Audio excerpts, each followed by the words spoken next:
Convém lembrar-nos, é evidente, que as fibras ascendentes, provindas das porções mais inferiores, elas tendem a se agrupar mais medianamente, formando, evidentemente, o fascículo medial, ou grácil. Mais ou menos ao nível do sexto segmento torácico, começa a se incorporar aqui no funículo posterior, aí começa a aparecer, portanto, o fascículo cuneiforme. Por quê? São fibras provindas da região tóraco-abdominal e dos membros superiores. Para se ter, então, uma somatotopia, uma distribuição somática dessas fibras a nível de funículo posterior, fica bem evidente que essas porções mais mediais são informações ascendentes da porção sacral, da porção lombar, torácica e cervical. Obviamente aqui o cervical, porção cervical. Como eu disse para vocês, essas fibras mais mediais ascendem dos membros inferiores, por exemplo, membro inferior, porção sacral, porção, portanto, lombar, vem mais medianamente na medula.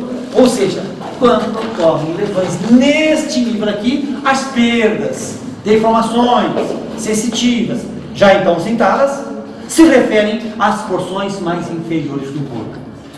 Quando ocorrem lesões mais laterais, obviamente pela minha somatotopia aqui, são lesões que são, por exemplo, acima ou ao nível do sexto segmento torácico, significam lesões mais superiores, abdominais, torácicas de membro superior. O que quer dizer, portanto, de uma certa forma, de que o fascículo medial, o grácil, existe ao longo de toda a medula, desde o seu início lá embaixo até em cima. E que o fascículo cuneiforme lateral começa somente a aparecer mais ou menos ao nível desse segmento torácico aqui.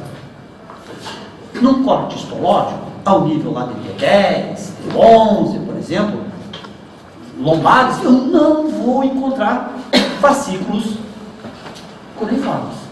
Vou encontrar em níveis mais superiores, o que me indica que esta região aqui abundou mais em fibras ascendentes e, portanto, substância branca. Ou seja, a substância branca começou a aumentar muito mais, evidentemente pelo acúmulo de fibras que está entrando, a níveis superiores.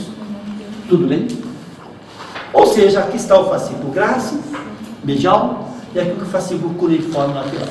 Aqui aparece um trato septo marginal de fibras.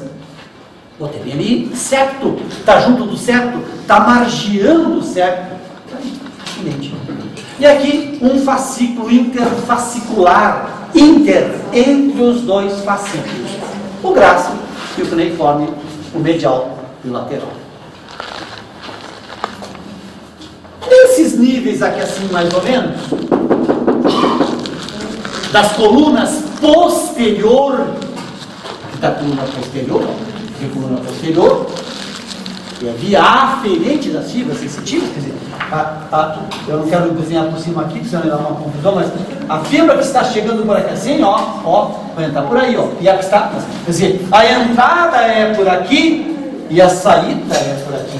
Aferente, sensitivo, eferente, motor.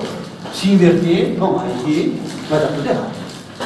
Tanto é verdade que isso que eu coloco agora vai ser precisar repetir mais na próxima aula, assim sucessivamente, né? Essas entradas e saídas. Que assim também existe uma certa depressão, um certo desnível, tanto ali, quanto mais ou menos aqui assim, nesse nível aqui, nas colunas posteriores, porque aqui as fibras estão entrando, aqui tem um sulco, um certo sulco lateral posterior à direita e esquerda. Esse sulco lateral posterior direito e esquerdo é o que limita este funículo posterior, separado pelo septo intermédio posterior em dois M metade, M funículos direito e esquerdo. Entre lateral posterior, que é mais ou menos desse nível aqui assim, que eu havia representado aí, que é assim, até uma certa depressão, que também aparece aqui assim, de cada lado, que mais ou menos é onde está saindo, repito, eferindo, saindo, as raízes motoras. Tem um sulco também, que é um sulco lateral anterior. Sulco laterais posteriores, sulco laterais anteriores, direito e esquerdo. Entre o sulco lateral posterior e esse sulco lateral anterior, fica essa substância branca aqui, ó. Isso aqui é um bolo de chocolate por dentro e de creme por fora. Toda a medula é assim, praticamente.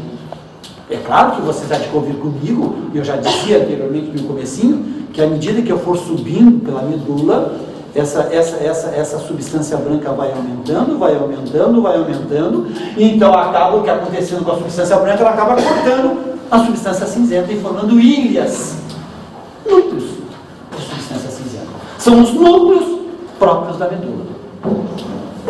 Então, à medida que eu vou subindo pela medula, este H medular muito bonitinho que aparece aqui, que na realidade não é assim, isso aqui molde, é um desenho, não vai ficar dessa forma, não. Essa substância cinzenta, essa borboleta, esse butterfly, essa borboleta, esse H medular aí, acaba se fragmentando, acaba sendo, cortada as suas cabeças, e quando corta a cabeça está se decapitando, formando aí um aglomerado. Você vai ver alguma dessas aulas aí. Hoje eu não tenho esse. Mas tu está anotando, não esqueçam disso, que esta coluna posterior é sensitiva e essa coluna anterior ela é motora, porque no momento que for decapitado, as coisas sensitivas vão para algum lugar e as motoras para outro. Aliás, bem facinho, as colunas posteriores decapitadas, os núcleos posteriores vão fazer assim, vão para os lados. E obviamente, pela rotação, pelo movimento, as colunas anteriores do motor vêm para dentro. O que vou dizer daqui uns dias mais, aliás já dita hoje, portanto, que as colunas posteriores, quando fragmentadas, formando núcleos sensitivos posteriores, vão se dirigir lateralmente. E os núcleos motores derivados das colunas anteriores vão se dirigir medianamente. Aliás, todo o tronco encefálico vai ser falado em umas 2 aulas, vai ser assim, tudo no meio, medialmente, vai ser sensitivo, tudo, a maioria. E todos os núcleos que foram para os lados, todos os núcleos no centro, melhor dito, medianos, vão ser motores. E todos os núcleos que forem para os lados vão ser sensitivos. Até porque vai ter um probleminha. Daqui uns dias vamos ver essa parte posterior aqui, faz assim, se abre. Se abre para aparecer um canal, um quarto ventrículo. E essa abertura da parte posterior faz com que atrás, vá para o lado. E está na frente, venha para dentro. Ou seja, o sensitivo vai ser lateral e o motor vai ser medial. Sempre vai ser assim. Essa é uma pequena complicaçãozinha que não é nada difícil, mas é uma pequena que a gente vai ter que não esquecer em nenhum momento. Senão vai haver problema de núcleos daqui a pouco. E por isso eu sempre digo, isso aqui futuramente vai dar núcleos laterais, sensitivos. Isso aqui vão aparecer núcleos no tronco encefálico correspondente a isso, não vai ser exatamente uma correspondente a isso, que vai ser os núcleos motores. Por exemplo, o núcleo, quando eu tiver um núcleo do vestíbulo coclear. Você lembra que o vestíbulo coclear era o 8º par? Você lembra do 8º par? Vestíbulo coclear. Ele era o quê? Ele era sensitivo. Então eu não posso procurar este núcleo do 8º par sensitivo dentro. Vou ter que procurar onde? Para os lados. Já estou sabendo disso.